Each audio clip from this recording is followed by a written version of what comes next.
راشد رحمان صاحب، آپ senior journalist ہیں، دانشور ہیں، انگلش اردو نیوز پیپرز میں بطور ایڈیٹر کام کیا اور اس وقت بھی پاکستان منتھلی ریویو نکال رہے ہیں جو جڑاں میں واقعہ ہوا۔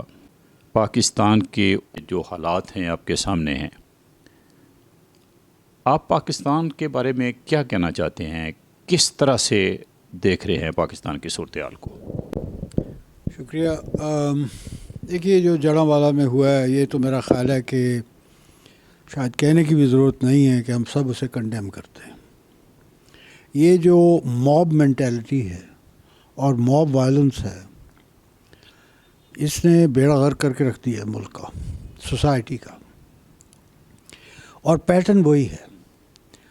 ایک منٹ کے لیے اگر مان بھی لیا جائے کہ کوئی دو کرسچن تھے جنہوں نے بے حرمتی کی قرآن پاک کی، تو یہ حق تو کسی کو نہیں پہنچتا نا کہ وہ قانون اپنے ہاتھ میں لے کر نہ صرف ان دو کے پیچھے پڑیں، پوری ایک کمیونٹی کے پیچھے پڑ جائیں، چرچ جلا دیں، گھر جلا دیں، تباہ و برباد کر دیں۔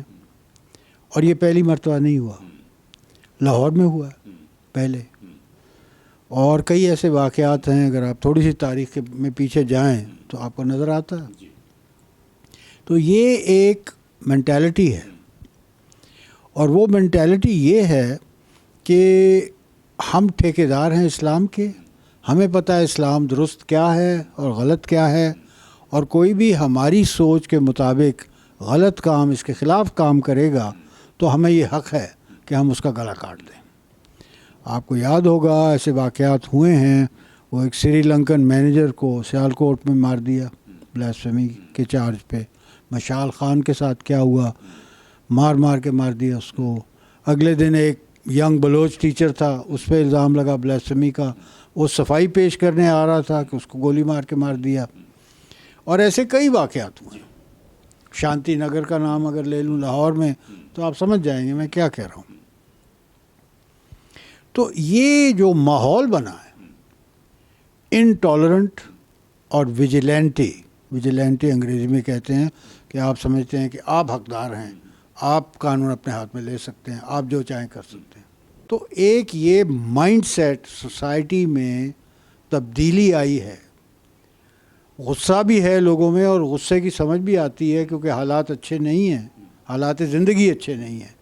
اتنی مہنگائی ہے، نوکری نہیں ہے، پرسانے حال نہیں ہے، کوئی پوچھنے والا نہیں ہے، تو غصہ تو ہوگا، لیکن یہ غصہ ارریشنل طریقے سے ایکسپریس ہو رہا ہے، چھوٹی چھوٹی بات سے لے کر بڑی بڑی بات تک۔ چھوٹی بات آپسی جھگڑے، اور بڑی بات جڑاں والا ٹائپ جو مثالیں ہیں۔ خوش آئند بات یہ ہے کہ تقریباً ہر نقطۂ فکر کے لوگ جو ہیں انہوں نے اس کو کنڈیم کیا ہے، اور ہمارے علماء جو ہیں، مولوی حضرات جو ہیں، انہوں نے جا کے معافی بھی مانگی ہے۔ تو یہ خوش آئند بات ہے، اچھی بات ہے، یہ پہلے ایسے نہیں ہوا۔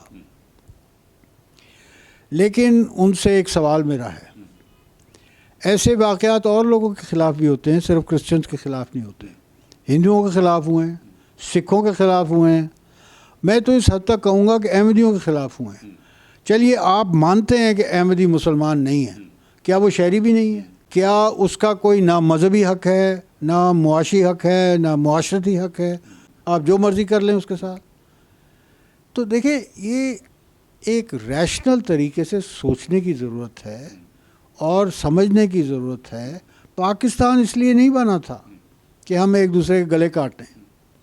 پاکستان جب بنا تھا، اور جناح صاحب کی تقریر 11 اگست 1947 کی آپ کے سامنے ہے، you are free to go your temples, mosques, whatever place of worship you choose, یعنی آزادی دی گئی ہے مذہبی، اور ٹالرنس کی بات کی گئی ہے، حقوق کی بات کی گئی۔ ہر شہری کا ایک حق ہے، وہ جس کو پرستا ہے بھائی کرے، اپنے طریقے سے کرے، اور ہمیں ہر مذہب کی یہاں پہ حفاظت بھی کرنی ہے اور رسپیکٹ بھی کرنی ہے۔ اور اسلام یہی سکھاتا ہے۔ اگر خدا را ہم اسلام کو صحیح، اس کی روح کو سمجھنے کی کوشش کریں تو بڑا ٹالرنٹ ریلیجن ہے۔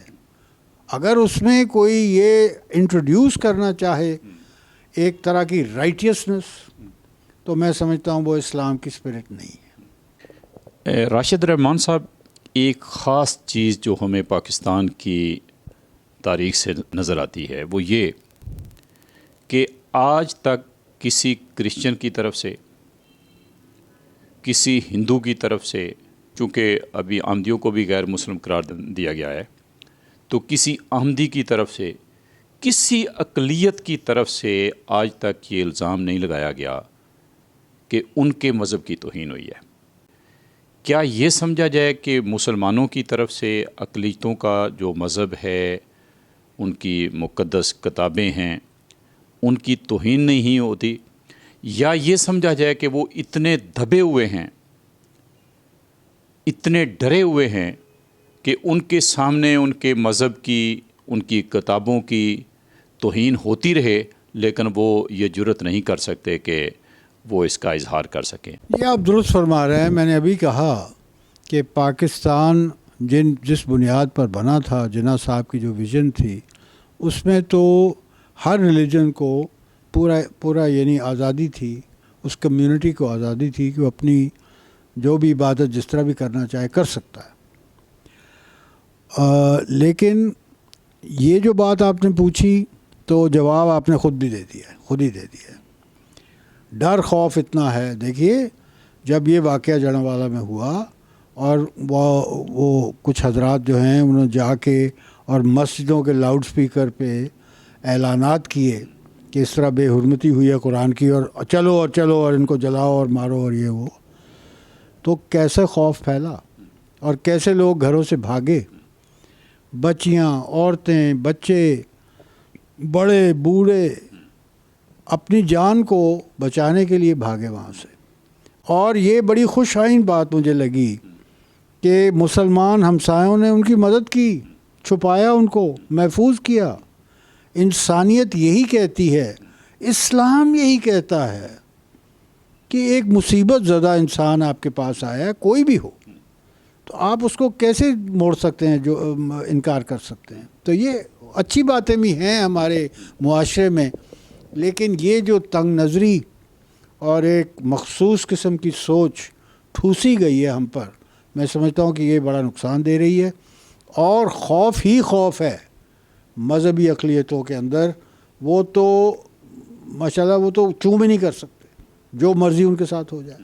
راشد رحمان صاحب، جس طرح سے آپ نے ذکر کیا کہ اگر یہ مان بھی لیا جائے کہ اقلیتوں کی طرف سے یا ایک دو نوجوانوں کی طرف سے کوئی بے حرمتی ہوئی ہے، تو مسلمانوں کی طرف سے جن لوگوں نے چرچ جلائے، بائبل وہاں پہ تھی ان کو جلایا، گھروں کو جلایا، کیا آپ یہ توقع کرتے ہیں کہ وہ مسلمان جو آپ کہہ رہے تھے کہ انہوں نے اس کو کنڈیم کیا، وہ ان مسیحیوں کے ساتھ کھڑے ہوں گے اور ریاست بے حرمتی کرنے والوں کو، چرچ جلانے والوں کو، بائبل جلانے والوں کو اور گھروں کو جلانے والوں کو واقعی سزا دے پائے گی؟ دیکھیے، ایسی آوازیں اٹھ تو رہی ہیں اور بڑے پاورفل لوگوں کے منہ سے سننے کو مل رہی ہیں۔ ہوگا یا نہیں ہوگا میں پریڈکٹ نہیں کر سکتا، کیونکہ ماضی میں ایسا نہیں ہوا۔ اب اگر کوئی تبدیلی آ رہی ہے اور واقعی سزا ملے گی ان لوگوں کو جنہوں نے زیادتیاں کی ہیں، تو وقت بتائے گا۔